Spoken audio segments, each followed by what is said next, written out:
Olá, você sabe do nosso prazer de poder tomar esse cafezinho junto com você aqui no programa Café e Fé.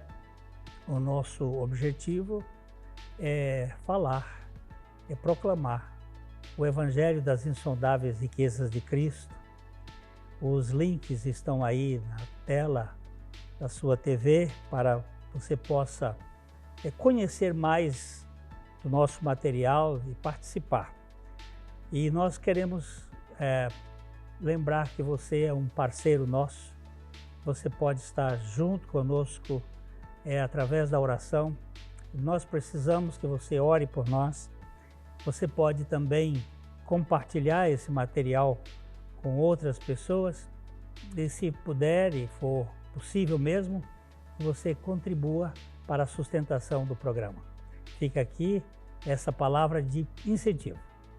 Hoje nós vamos tratar da educação clássica e temos aqui um convidado especial. Daqui a pouquinho nós vamos conversar sobre isso.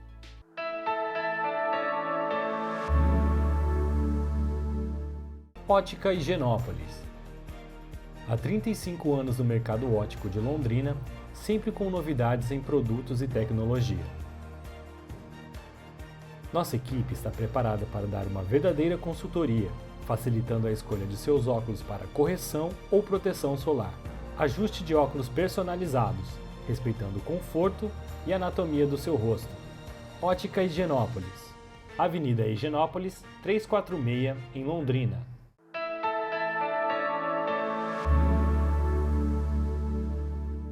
Hoje, no nosso Café e Fé, nós estamos recebendo uma pessoa muito ilustre, um irmão muito querido, o professor Augusto Breiner, que é fundador e é diretor do Instituto John Knox.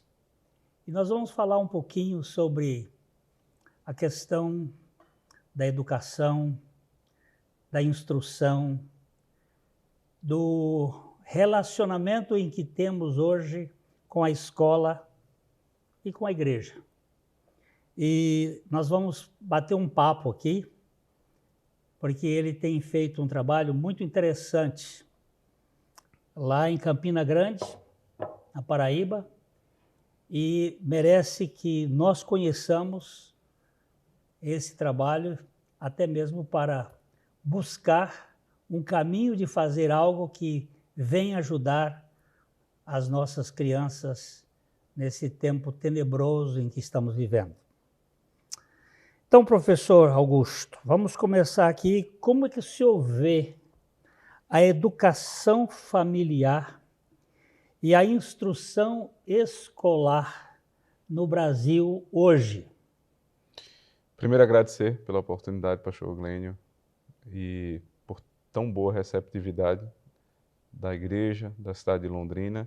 Prazer para mim estar aqui com os irmãos durante esses dias e falar um pouco sobre um tema que é muito caro para mim e para todos que fazem o Instituto John Knox, e eu tenho certeza que para esta cidade e esta região também. A educação no nosso país tem sido uma constante nos telejornais, nas notícias, seja por questão de segurança, seja por temor do que pode acontecer do ponto de vista pedagógico ou do ponto de vista moral. Mas esse problema da escola, ele começa na nossa casa. Ele ganha força na escola. A nossa nação, estatisticamente, se diz majoritariamente cristã. E nós temos várias vertentes do cristianismo sendo exercidas, né? E a fé sendo praticada no nosso país desde o começo da nossa história. Mas hoje nós percebemos que os números não condizem com a prática. Os números que nós temos de cristãos em todas as vertentes não condizem com a prática da nossa sociedade. As famílias, elas guardam algo da fé, nem que seja o domingo ir para a igreja, ou mencionar o nome de Deus, ou ter uma Bíblia aberta no Salmo 91, né? Existem várias formas, né, de tentar exercer uma fé com mais ou menos precisão bíblica, mas na hora de viver essa fé, a maioria está longe do que diz a palavra de Deus. E estando longe, os nossos casamentos sofrem, a criação dos nossos filhos sofrem, a igreja sofre e a nação sofre por conseguinte. O que pensar de uma escola nesse contexto? Se a casa não vai bem, obviamente a escola também não vai bem. A produção ou a formação dos nossos professores está sendo dada num contexto onde as famílias deixaram a palavra, onde o cristianismo ele foi esvaziado da sua profundidade e da sua prática. Então não podemos esperar muito da escola se a nossa casa já vai mal. A esperança que nós temos é que, voltando com o Evangelho para a nossa casa, as nossas escolas também sejam tomadas. E não tenho dúvida, essa é uma responsabilidade da igreja. Não apenas pregar o Evangelho, mas as suas consequências lógicas. E a educação de filhos tem tudo a ver com o Evangelho. Você começou um trabalho lá em Campina Grande. Qual foi a motivação para você sair do contexto apenas eclesiástico, o contexto da igreja, e ir para a sala de aula e cuidar de crianças? Qual foi aquilo que criou em você essa garra que você tem pelo assunto? Pastor, vou ser muito sincero. O maior motivo de eu ter enveredado pelo caminho da educação está lá em Campina Grande agora e tem 5 anos. É a minha pequena Eva, minha filha, e por muito tempo, desde que a nossa igreja foi formada em 2012, juntamente com os presbíteros da igreja, nós estudamos muito a respeito de educação clássica cristã, falamos muito sobre o assunto, lemos bastante, mas o que nos fez sair da tese para a prática foi justamente quando os nossos filhos chegaram no momento de uma decisão. A gente tinha que colocá-los na escola. E aí o que fazer?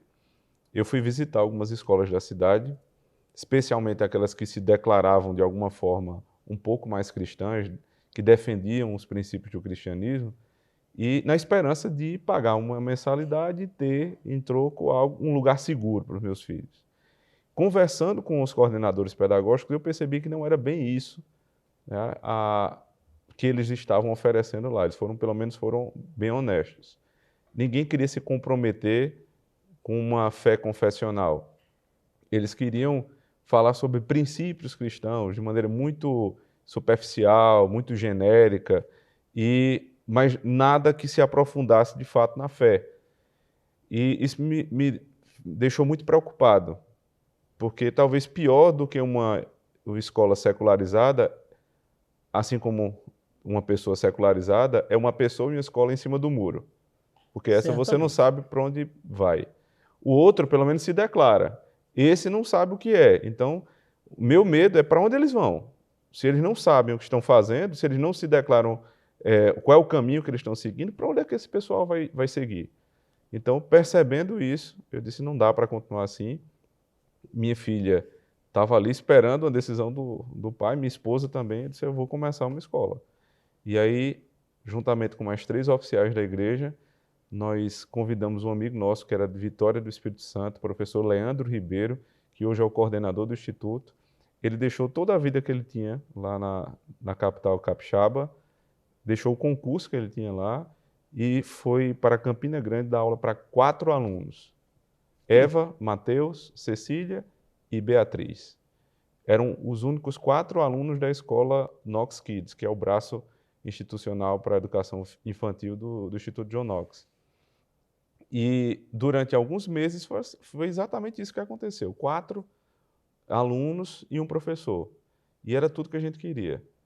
Material pedagógico confessional desenvolvido por nós, os pais, sentando com os professores, à luz da palavra de Deus, dos nossos símbolos de fé, desenvolvendo uma educação que não iria contrariar a pregação do domingo nem as virtudes e valores da nossa casa. Quer dizer que a sua escola é uma escola confessional, mas ela tem também as matérias clássicas do trívio, do quatrívio, daquele tempo quando se ensinava a gente a pensar e a viver. Perfeito. Historicamente falando, já que a gente está entrando no assunto da educação clássica, no princípio histórico, esse nome, né, clássico, ele vem desde o século 3 e 4 a.C. até a educação que se deu no século XVIII, finalzinho do século XVIII. De lá para cá, ela foi abandonada. Mas em todo esse período, a educação clássica não necessariamente é cristã, né, do ponto de vista de nomenclatura. Mas do ponto de vista de moral, sempre foi. Entendo eu, pastor, que a educação clássica, ainda que provenha dos gregos, segundo essa linha do tempo histórica, muito antes vem dos judeus. Os judeus criam que a memorização é um bom caminho, o aprendizado de linguagem é o princípio, o fundamento de toda a educação e a formação humana, e eles faziam tudo isso à luz da palavra de Deus. Então, com os princípios morais que a educação clássica chama de virtudes. Então, se isso não é educação clássica, eu não sei o que é. Os judeus não falavam, não usavam essa expressão, mas todos os princípios estavam lá. Então, nós não tomamos dos gregos. Os gregos sistematizaram o que a igreja da Antiga Aliança já fazia. Nós estamos trazendo de volta para o nosso meio uma educação clássica. E cristã, porque o princípio pedagógico é clássico, que eu acabei de falar, e o princípio moral é cristão. Mas o cristianismo tem muitas vertentes, como nós já falamos aqui. E para balizar essas vertentes, nós somos confessionais, porque nós somos cristãos com herança da Reforma Protestante. E os documentos de fé que foram produzidos na Reforma servem de baliza para a interpretação da palavra de Deus, que é o fundamento moral para a nossa educação cristã e clássica. Então, nossa escola é confessional por isso, porque usa uma baliza muito definida, aquilo que provém da Reforma Protestante. Quer dizer que a escola não está desagregada do modelo, vamos dizer, do modelo de ensino que é dado hoje numa escola. Não, nós somos uma escola regular, mas estatutariamente nós deixamos claro isso. Nós somos uma escola confessional. Essa foi a grande diferença que eu não vi nas escolas por onde eu passei, quando estava procurando para minha filha. Ninguém queria se declarar o que de fato crê. E nós deixamos isso muito claro. Toda vez que um pai chega no Knox Kids, ele sabe exatamente o que nós cremos, porque nós deixamos a nossa declaração de fé explícita, não há nada implícito. Eles sabem exatamente o que os filhos deles vão receber.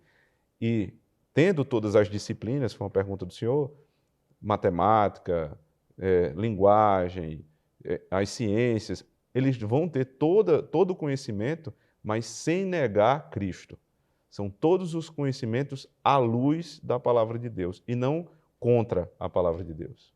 É porque hoje no sistema de educação nós temos uma guerra contra Cristo. Parece que é propositado, né? Existe uma espécie de agressão. E a escola confessional, ela não só dá os fundamentos clássicos da história, mas ela dá a revelação da palavra de Deus e dos princípios da palavra de Deus. É isso que você está dizendo? Exatamente. Ninguém mais tem autoridade para falar sobre leis da ciência, pesquisa científica, do que os cristãos. Porque nós cremos num Deus que é criador e sustentador de todas as coisas. Todas as leis que existem e sustentam este mundo, eles dependem de um criador que não é apenas criador, mas que é aquele que providencia tudo ao longo da história. Então, o cristão, historicamente, foi sempre o povo que mais defendeu o desenvolvimento científico, né, a pesquisa, o conhecimento linguístico. Nós somos um povo culto. Nós temos, inclusive, uma reunião semanal que é chamada de culto, né, que provém do desenvolvimento da cultura. Nós temos, né, veja o culto que é. Você tem um discurso de altíssimo nível, com linguagem formal, a partir da Escritura. O que há de melhor na música, infelizmente, nem sempre isso é visto nas igrejas, mas a nossa herança é assim. As melhores músicas eram produzidas pelos cristãos. Nós temos o próprio pensamento da igreja, é um pensamento extremamente elevado, são coisas muito elevadas que estão sendo tratadas ali na nossa reunião, na nossa própria reunião mais elevada da semana. Então, esse povo recebeu do Criador, desde o Éden, uma ordem, um mandato. O Senhor disse, vá lá, cresça e se multiplique, cultive o jardim, guarde e cultive o jardim. E nós cultivamos esse jardim até hoje. Então, nada melhor do que um cristão para falar das ciências à luz do próprio Cristo. É muito interessante isso, porque nós tivemos aí de 1850 para cá uma ciência tentando se desvincular da fé e tentando apresentar algumas teorias, né? Que o mundo veio de uma explosão e que houve uma evolução. E agora teve o Hubble nos inícios do ano 2000 e recentemente o James Webb, que parece que deixou a mente das pessoas, né, dos cientistas, um tanto confuso, porque o universo não foi criado evolutivamente ou alguma coisa que aconteceu de uma vez. Então, a ciência parece que está se convertendo à Bíblia, está voltando para o terreno daquilo que a palavra de Deus diz que no princípio criou Deus o céu e a terra, e disse Deus a um verbo fazendo e falando. E é muito importante que a educação da criança hoje tenha essa visão de que o universo tem um Criador, e esse Criador é o sustentador. E o que aconteceu com... Você falou que por volta do século XVIII a educação clássica começou a sofrer os ataques, né? O que aconteceu com a educação clássica, que eles foram dispensando, e hoje há em alguns lugares um retorno à educação clássica? Vamos dar uma paradinha e já a gente volta.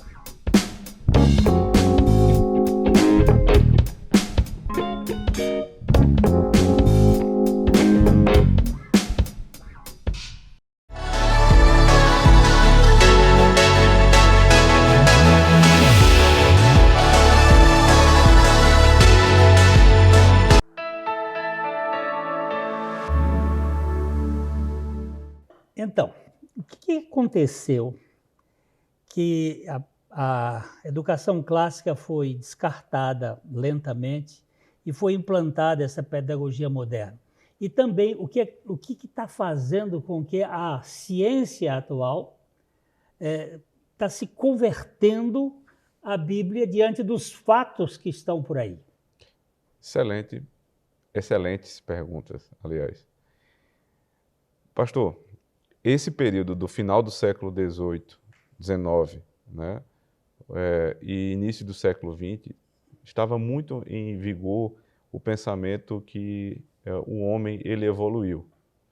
Não só o pensamento evolucionista no que diz respeito à criação ou ao início de todas as coisas, mas principalmente que o nosso pensamento evoluiu. O iluminismo era muito forte nessa época, uma tese em que foi tirada do centro o homem, aliás, Deus. Deus era o centro de todo o pensamento humano, se pensava de maneira teorreferente e passa a se pensar como o homem sendo o centro de todas as coisas. Então, é um pensamento antropocêntrico. E a partir desse pensamento racionalista, tudo se desenvolveu. No campo da religião, por exemplo, é onde o espiritismo ganha muita força como religião científica ou cientificista. Você tem o campo da psicologia para falar da alma, já não são mais os pastores que falam da alma, agora é um sacerdote secular que fala da alma. E na educação, a pedagogia moderna, que evoluiu, já não é mais clássica, porque clássica é coisa antiga, é coisa do passado, as pessoas estavam muito ligadas à igreja, à religião, que definia a verdade. Agora a verdade é múltipla, a verdade é relativa, o pensamento iluminado do homem como centro de todas as coisas vai fazer com que ele se solte, se livre das amarras da religião. E isso perdurou por todo o final do século XIX, o século XX inteiro, só que isso cansa, porque não é a verdade. É verdade. Chega um ponto que a verdade ela se estabelece. E muita gente ficou desiludida com o que a pedagogia moderna trouxe. É uma comparação que eu sempre faço, pastor. É o seguinte: quais são os resultados da pedagogia clássica? Virgílio, Homero, Aristóteles, não estou citando em sequência, mas pensando aqui, o apóstolo Paulo, João Calvino, Lutero, Agostinho.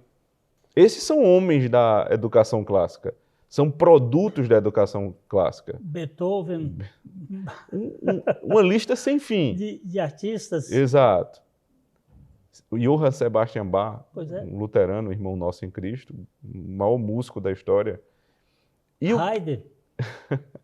Nós não vamos parar mais de falar. É uma lista sem fim, que são produtos da educação clássica. Agora, quais são os produtos da educação moderna?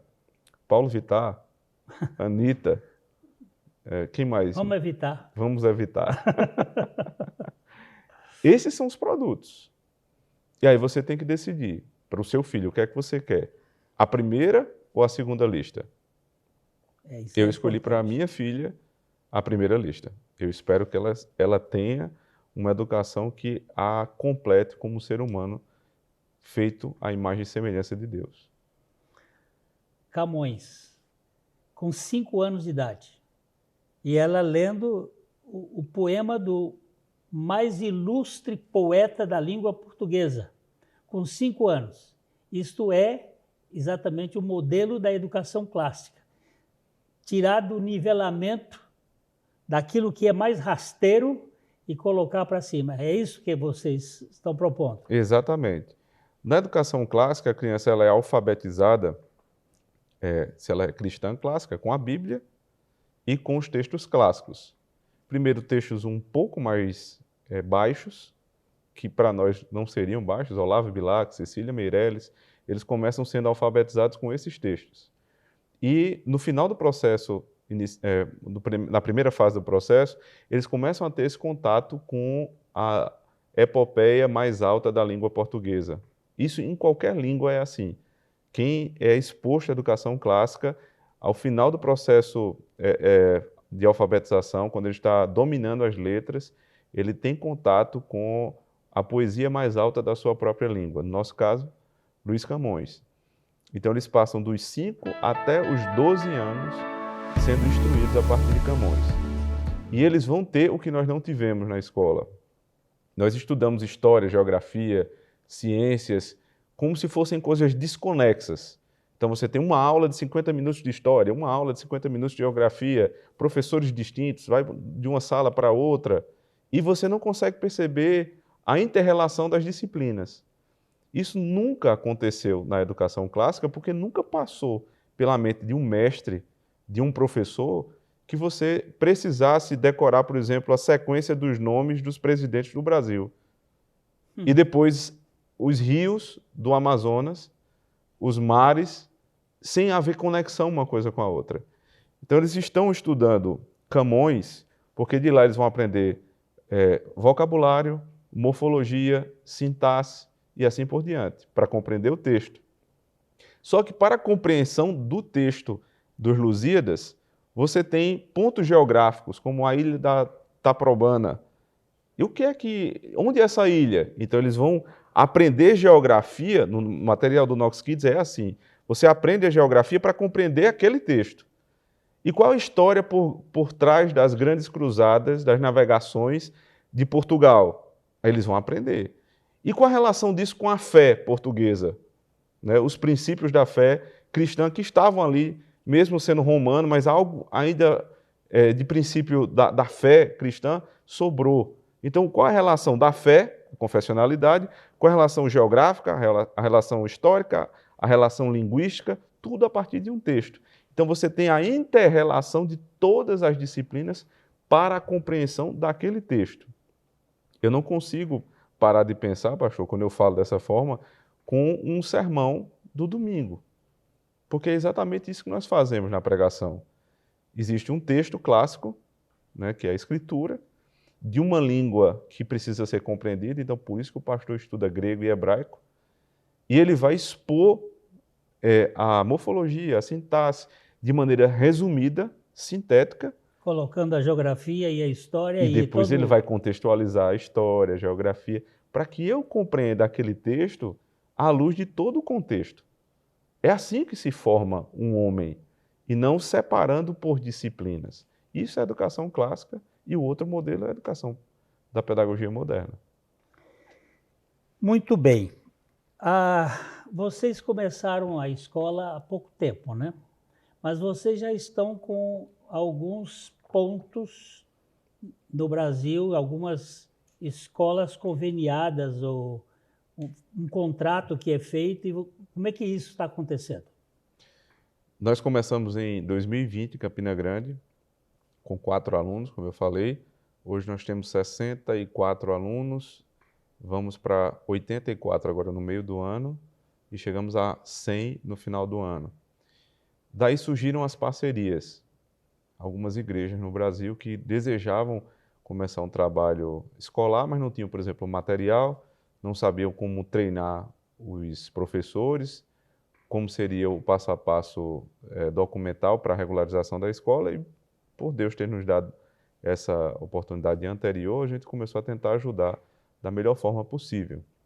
Então, lá na nossa cidade, há uma igreja batista, mando aqui um abraço para o pastor Lázaro, né, irmão em Cristo nosso, batista, que criou a escola Charles Spurgeon, né, um grande pregador batista, e usa o sistema Knox Kids. Lá em Fortaleza, a escola Corandeu, também uma escola batista que usa o método, o sistema Knox Kids. Temos o Knox Kids Fortaleza, com o pastor Aldenor. Temos o Knox Kids em Recife, na igreja de Guararapes, Igreja Presbiteriana dos Guararapes. E estamos vindo aqui para o Rio Grande do Sul com o pastor Frank, em Campo Bom, e esperamos estar em Londrina também, assim que Deus permitir. Sem dúvida nenhuma. Hoje são, ao todo, 1.500 alunos. 1.500 alunos. Vocês, nesse caso, vocês estão com homeschool. Isso. Existe, além da oportunidade presencial, né, de ajudar a implantação de escolas, nós também ajudamos famílias que querem fazer educação domiciliar, ou homeschooling, como o senhor acabou de mencionar, que não é muito tradicional no nosso país, né, mas tem ganhado muita força. Hoje são pelo menos 30 mil famílias que já fazem educação domiciliar, e destas 30 mil, 1.500 estão com o sistema Knox Kids. Nós temos uma plataforma de ensino, institutojohnknox.com.br. Você entra lá, conhece o nosso material, lá você recebe um teste diagnóstico para avaliar cada criança. Essa é uma particularidade da educação clássica. Você conhece o aluno na situação dele e não simplesmente por conta da idade. A partir disso, né, de um programa de ensino que é formatado para cada criança, essa criança ela vai receber o suporte com professores, né? Os professores vão treinar os pais para que deem aula aos seus filhos, material pedagógico, planejamento das atividades semanais, acompanhamento, avaliação, tudo na nossa plataforma institutojohnknox.com.br. Se você quiser acompanhar um pouco mais, nós vamos dar um tempinho para o YouTube, para ele dar uma explicação melhor sobre isso, porque nós queremos que esse assunto caia em mais locais. porque nós precisamos cuidar das nossas crianças. Nós não podemos entregar as crianças a um local onde a educação é confusa, onde existe tantas ideologias prejudiciais ao equilíbrio da criança. Eu quero agradecer profundamente ao professor Augusto. Foi uma alegria saber do seu trabalho. Eu quero aprender com o senhor e queremos implantar isso aqui em Londrina. Então, espero revê-los no próximo programa.